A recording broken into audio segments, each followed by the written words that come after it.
So Caroline, you have a wife and a boyfriend. I do. There they are. This is a polyamorous relationship.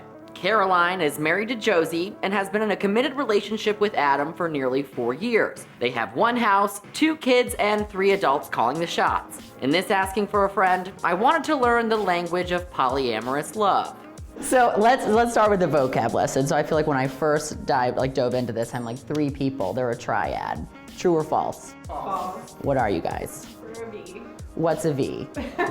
So a V would mean that I am the point of the V, and I am with Adam, and I am with Josie, and the 2 of them are not actually in a romantic relationship with each other. Polyamory comes in all shapes and sizes, like how 4 people in a closed relationship could be a quad. But it's not often so simple, and partnerships are laid out in what's called a polycule, because at the end of it, the connections can look like very confusing chemistry homework. Okay.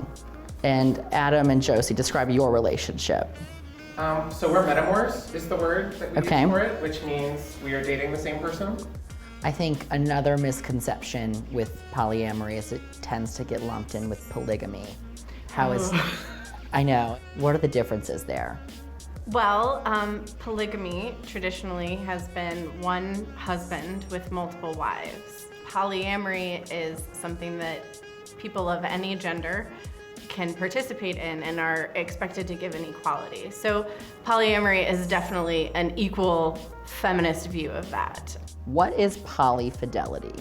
Polyfidelity would be a closed unit. So that would be perhaps 3 or 4, whatever your polycule is, deciding that you would like for everyone to stop dating and changing the dynamic and settling into just being fidelitous with each other.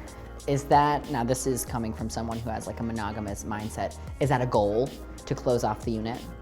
I guess it depends on who you are. People. For some people it may be. It's not our goal. It's not It's our like goal. you're not sitting at home and being like, oh, it'd be perfect if we had 5. No. No, I would say that it would be very dangerous to enter polyamory with a specific idea Yeah. in mind of what you People want your do it, dynamic to and look like. it can cause a lot of problems. And that's, I think, monogamy is a mold that you try to fit people in. You meet someone, you're like, do you fit here? But like with poly, you're meeting someone and you figure out what your relationship is without a mold. Hopefully. Some people do try to use a mold. I mean, there are plenty of people out there. I mean, the stereotype is heterosexual couples who are looking for a female to date both of them, right? And no one else. Isn't there a fun word for those types of people? Unicorn hunters. So what is a unicorn in all of this? A unicorn Someone who doesn't exist. usually terms a bisexual woman who is interested in finding a couple, a heterosexual, or presenting heterosexual couple, a man and a woman, that they can then be with both of them and they can form a triad.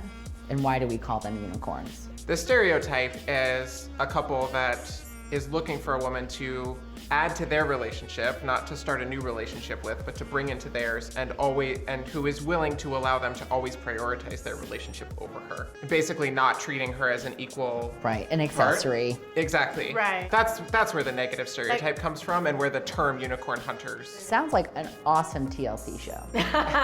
Ooh. Like house hunters? Yeah. Are you guys just sick of labels? Yes. No. Yes, but no. Yes and no. Labels are very Couples functional. arguing. Wow, innovative. Well, yeah, we agree. She does not. Sorry. No, labels are very functional. They definitely give you like a springing off point. Polyamorous or any relationship, monogamous, can mean very different things to very different people. And so it can be a trap if you just rely on a label.